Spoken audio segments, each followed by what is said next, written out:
Good morning, beautiful people. Welcome back to Hugs and Honey. I am Ariane. Good to see you today.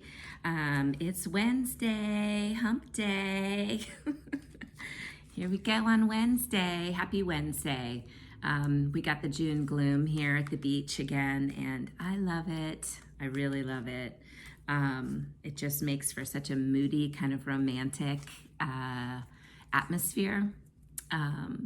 And it's nice to kind of sleep in. I've been sleeping in a little bit this week. How are you guys? How's your summer going so far? Just the beginning of summertime, and I just love the feeling, the energy of summer. Anyways, we are gathered here today to pull a card and create our intention, which is our intention every day, which is a collective intention of what do we need to know or be reminded of or be supported by or think about as we walk forward on our royal path. And our royal path is our life. It is the ups and downs, the experiences of our life.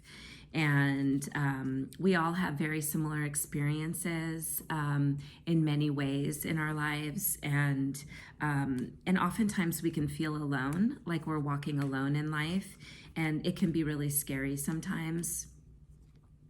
And so this is to let you know that you're not alone. First and foremost, you are not alone, and that that many people can kind of relate to grief and sadness and tragedy, and then also on the opposite side of that, they can relate to success and winning and new life and creation. So let me know in the comments where you're tuning in from, please, so that we can create our virtual network around the globe so that we know that we are all connected. It's like we're holding hands, and we know that we're all together and no one is alone on this journey, this royal path of initiations that sometimes feels so hard. And we're never done learning. We're never done getting initiated. We're never done with the trials and tribulations of life, sadly. Well, actually not sadly, because that's where we learn. In the successes, that's more of a reward usually for hard work and dedication. And our failures or our challenges in life, those are the opportunities for us to grow and for us to get stronger and for us to learn new things and maybe for us to change our ways for the better. So if we can look at these challenges in our lives as actually good things, as things that are needed for our personal and spiritual growth, then maybe we can learn to accept them more and not resist so much when it's happening. Because when we resist, we are not open for the lesson, for the message. So if we can just know that, like, okay, this is a really hard time, and almost prepare yourself for learning something, like just, reframing it to look for the lesson instead of be bogged down by the emotion of it all, it really, really helps. So, okay, I've been shuffling the cards and getting ready to pick one for us, for our community here, and I'm getting ready to pick. What do we need to hear about and know about today, this beautiful Wednesday? What are we, June 15th? Okay, 2022. So today we are met by the Page of Swords. The Page of Swords. And do you see him? He's kind of looking behind him like, I'm the man. So he is, it's looking behind to sort of acknowledge the progress and what has been accomplished. and also remaining humble. So this is a really big part of this card, is to remain humble. So take caution to not act prematurely. Okay, so the page where we've learned a lot as we go along the path of swords. So swords is talking about challenges and conflict, and so when we talk about swords, and it's the earth element according to Rebecca Magic, and not the air element according to the majority of the tarot world. But either way, it doesn't really matter, because we're talking about conflict, and we're talking about resolution, and that it will be short-lived because it is an earthly issue. So be open to new ways of doing things. Be humble. Enthusiastically approach new challenges. So he's looking towards the past, but kind of walking towards the future. And he's standing on this like little hill, it looks like. So he has the ability to overlook. He's got his sword in his hand, ready to go, ready to pursue on and continue on. But he is still evolving with the Knight of Swords, and then the Queen of Swords, and the King of Swords in the next progression. And so he's sort of youthfully feeling his mastery of handling conflict and challenges, understanding that they're short-term, short-lived, and that he still has more to learn. He needs to stay humble so that he can be open and receptive to what is coming next with the Knight, who will take it into action. He'll take what the page has sort of started and begun, and actually execute it and put it into action. So let's see what Rebecca Magic has to say about the Page of Swords.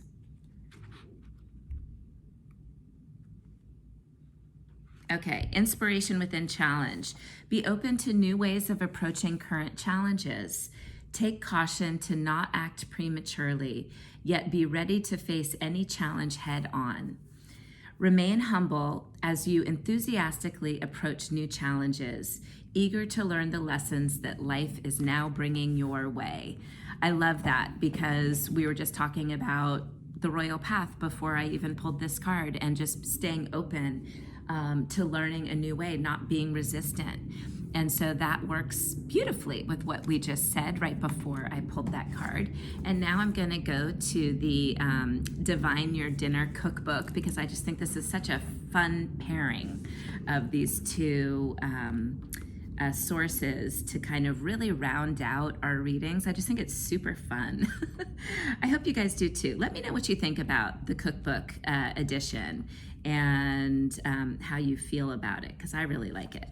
Okay, so the Page of Swords, Earth of Air, expanding vocabulary. The words you've been using this is coming from an air sign perspective. The words you've been using to describe your world have worn out their welcome. Take inventory of the most common things you would say and consider their accuracy. Are they coloring your perception in an unhealthy way? Explore new ways of expressing how you see the world around you. You'll find that your attitudes shift with your language. To give that new view a rosier hue, eat cherries. They have a long history of use in love spells, ensuring you'll gravitate towards language that describes what you adore.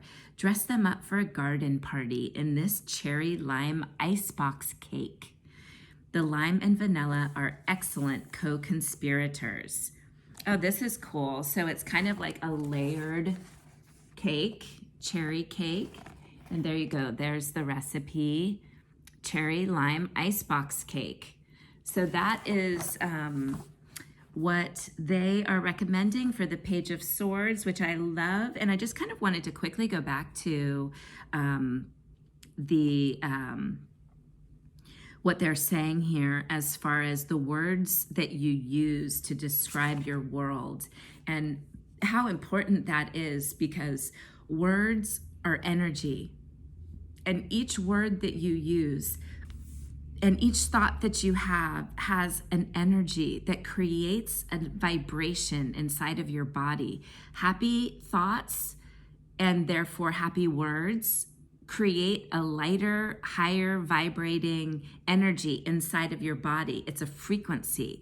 We all are like radio stations, and the words and thoughts that we have and use create a frequency inside of us that is like a signal that goes out into the world, that then pulls in through the law of attraction the same frequency that you are putting out in the world. You're like a big magnet for your frequency. So whatever your frequency is, based on your thoughts and then your words, is what you will pull towards you.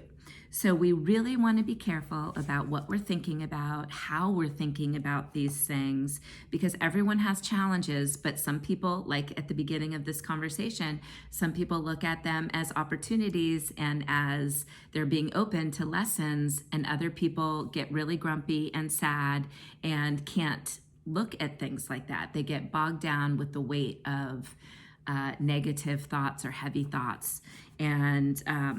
And it's not like you can't change those, guys. If you're one of those people that always, that has a hard time looking at the bright side, it just takes practice, okay? And you can do it. I believe in you. I know you can. And it just takes practice. It just takes the awareness that it's happening, and then the desire and consciousness and intention to change it and to start thinking a different way. So just be creative, just play with it, and see how in any given circumstance, just stop and see what is your brain, like what is the messaging that your brain is giving to yourself, that you are giving to yourself, and then stop and think, is this in my best interest? Is this the kind of vibration that I want in my body?